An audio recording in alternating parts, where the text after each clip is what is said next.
but now we're waiting for Francis to see what Francis actually do, what can be done.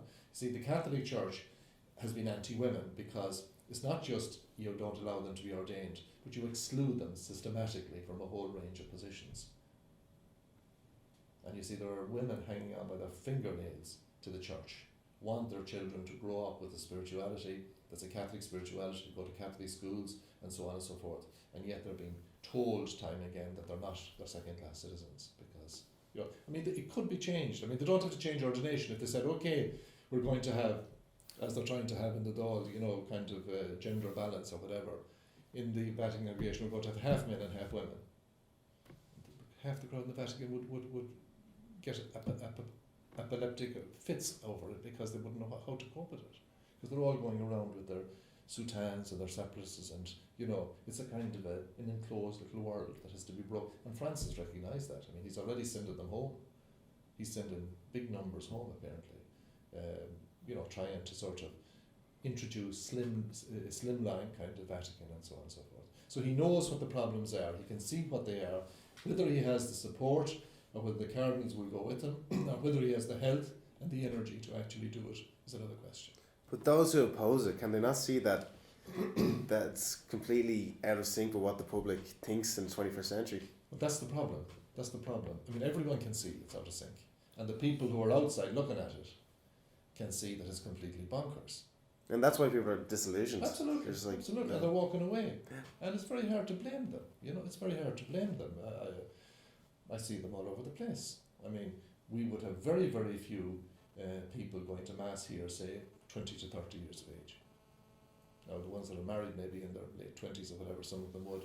But a lot of that generation would, because they feel, what would you be doing this for? This is what the world's like, This guy up here is blathering away about the Pharisees and so on and so forth. And sure, I get nothing out of it, so I don't bother. They play football on a Sunday morning or whatever. So, it's all breaking down because those who are inside are caught in such a hothouse kind of situation that they cannot recognise what people are saying who are looking in from outside. And what we have to do is we have to normalise and naturalise religion. Because I'm absolutely utterly convinced from my 40 plus years as a priest, dealing with people at times of funerals and weddings and so on, that there is fundamentally a longing, a hunger, I would go to say, in some of them, for a spiritual dynamic in their lives. Definitely, yeah. And they recognise in some way that the church has 20 centuries of experience in this. It has rituals that have been honed through experience and through centuries that represent sort of the deepest longings of their hearts.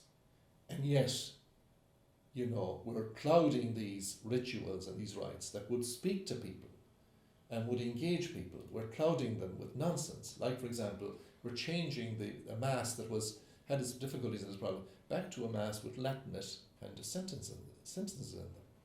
That they took this, despite the fact that all the experts said, if you want to translate something, you have what they call equivalence. In other words, you don't translate something literally from one language to another because it's gobbledygook, toshe far. I mean, it isn't, you can't translate one language to another literally. And they've done that with our Mass, which is the very heart of what we do. And that's why you have in parishes priests who won't use the New Missal. And some priests have the two books on the altar. And they're changing the prayers and the people don't know what's going on. And all of that happened under Benedict's reign because a few cardinals and a few people in positions of authority were able to push it through against the wishes of the vast majority of the people in the pews and the vast majority of priests. We're going around the country now meeting all these councils of priests, and there's general acceptance among the priests that it is completely and utterly, it's an unmitigated disaster, and it has damaged the scaffolding of worship in our parishes. Because a few people, because the church didn't learn from the Second Vatican Council, because if it was Francis, it would never have happened. Because people would have said, look, this is ridiculous, and he would have stopped it. But the people who said it's ridiculous weren't listened to because this small group of people knew better. And that's why the Vatican, everybody now accepts that the Vatican is part of the problem. And it has to be reformed, and it has to be rooted out, and some of these people have to be sent home. Cardinal Burke effectively has been going around the country with several suitcases with robes for a Latin Mass, You know, I mean, that's heritage, that's museum stuff, that's not the life of the church. It's people are laughing at that, you know, and we need to laugh at it because it is ridiculous. But the problem we have is that the people inside cannot see it the way the people outside can see it, and there's a disconnect between the two.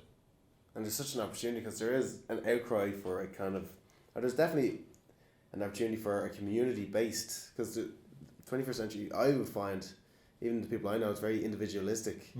And there is no kind of centre of a community. Right. That's right, yeah. And that's what the church is supposed to be. Yeah. And it's not, people are, It is, yeah. so people are turned away from something that is Yeah. potentially very enriching and rewarding. That's right, yeah.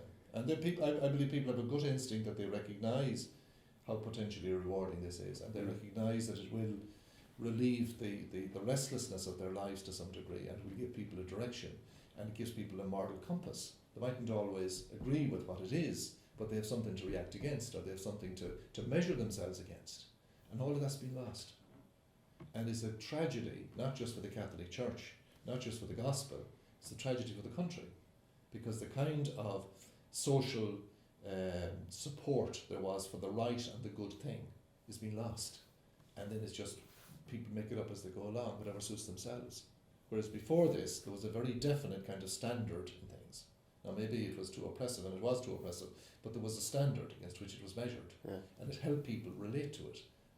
And it's the whole business of social cohesion in a society, you know, that religion actually stabilises, helps people to live stable lives, you know. So, I mean, it's going to be, but you see, the whole thing has run against us to such a degree that we're still sort of in the situation where we still feel that we can go back to the past and we can recapture this past golden age. It's gone, and we need to sort of say it was wrong anyway. There was a lot of it that wasn't a golden age, a lot of it we're embarrassed about, and a lot of it we feel guilty about, and so on. But that what we need to do in some sense, or in some shape or form, is to help people to understand what it is about the past that they feel is important, and give them an opportunity to make that part of their lives. Whether we have the resources and the ability to do that at this stage is another question. You know. And if the church can't integrate younger priests and keep on top of the way things are moving, and time runs out, where do you see society? I know it's a very large question to ask, but do you see kind of a very secular society, or do you know? I think society will sort of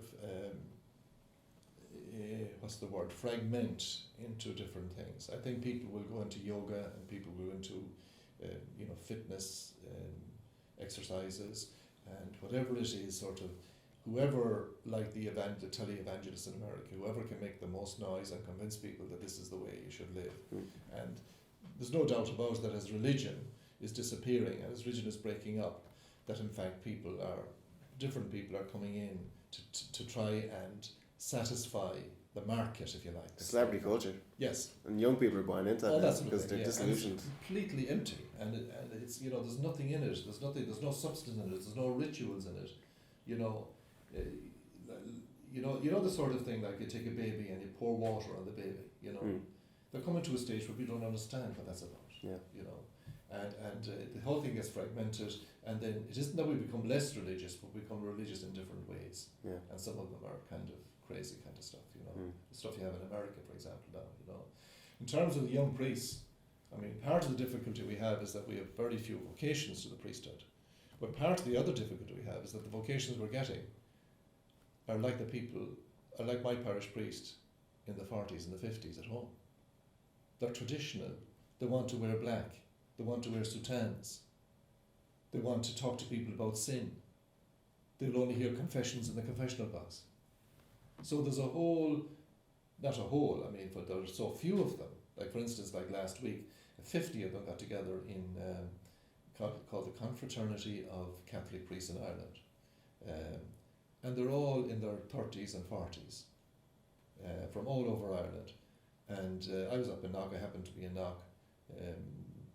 I do radio stuff there from time to time, and I was coming out. And there was this guy, he was about that width, and he had a big, long, flowing soutane on him. He was about, I'd say, 30 years of age. You know, I mean, they're so traditional. And they're so, out of touch with the way things are. And they want the Latin Mass, and they want to dress up in vestments, and they want to do all of this sort of thing. like people did 40, 60 years ago, 70 years ago. So I despair of the young priests. I'd prefer if we hadn't got them, if they're going to be like this, because people can't know what to make of them. You know, people can't engage with them at all. Even though they're young, they should be, you'd imagine, like their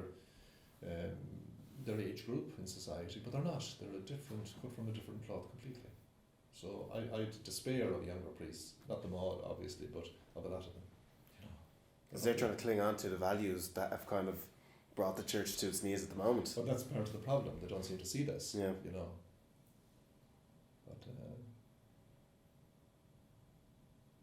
But that's the way it is.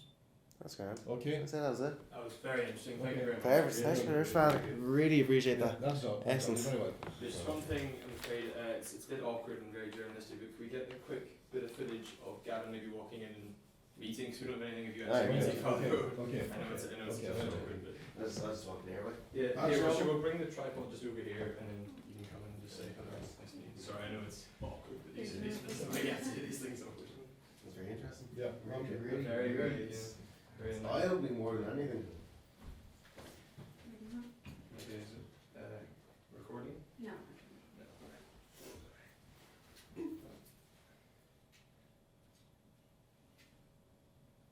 Right. Honestly, just shake hands and say nice to meet you.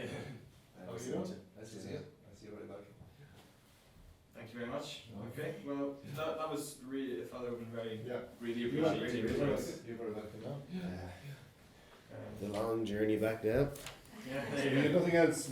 You came all the way for this, did you? Well, Yeah. and we're gonna get a bit of footage maybe of the Yeah. reconstruction of the church just to Ah, get yeah, a bit fair of. enough. Yeah, get a bit of- yeah. We were gonna do it before we got here. We were here a bit earlier, but it was Yeah. raining, so we Oh, decided yeah. to go.